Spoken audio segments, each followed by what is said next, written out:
Dans les maladies cardiovasculaires, on parle de facteurs de risque essentiellement pour ce qui concerne la maladie athéromateuse, donc les dépôts de cholestérol. Alors, quels sont ces grands facteurs de risque en dehors de l'âge, bien sûr, puisque plus on vieillit, plus on a de risques d'avoir une atteinte des artères. Les grands facteurs de risque, ce sont les excès de cholestérol dans le sang, l'hypertension artérielle, les facteurs génétiques également, quand on a dans sa famille des personnes qui ont fait en étant jeunes, autour de 50 ans, 40 ans parfois, des accidents cardiovasculaires, on a un petit peu plus de risque de faire soi-même un accident cardiovasculaire parce que ça peut correspondre à une tendance génétique à développer plus facilement ces maladies.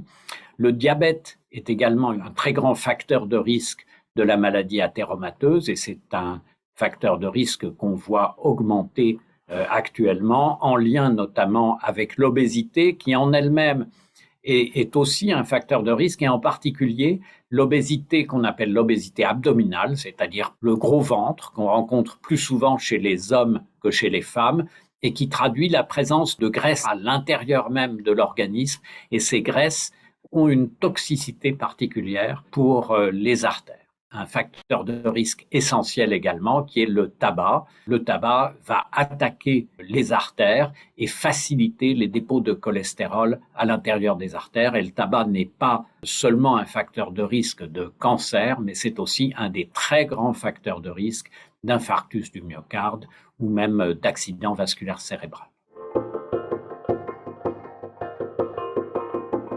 Il existe des différences entre les hommes et les femmes, déjà dans la fréquence de survenue et surtout la période où surviennent les accidents cardiovasculaires.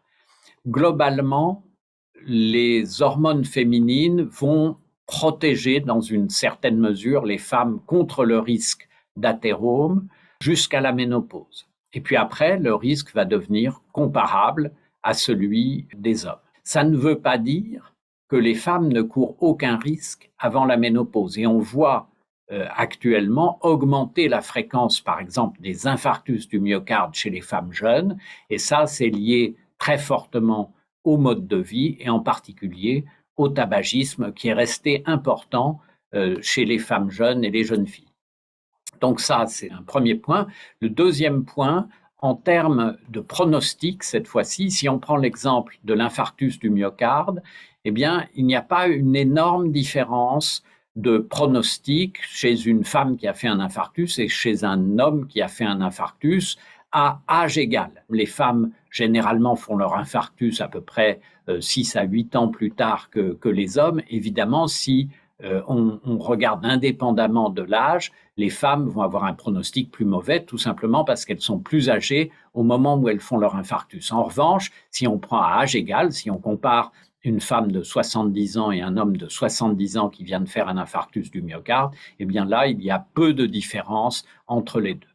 Il reste quand même des progrès à faire, en particulier pour ce qui concerne la prise en charge, puisque on sait qu'il peut y avoir des différences, que les femmes sont parfois un peu moins bien prises en charge, un peu moins bien soignées que les hommes. Par exemple, après un infarctus, elles reçoivent un peu moins souvent que les hommes des traitements puissants destinés à faire baisser le cholestérol.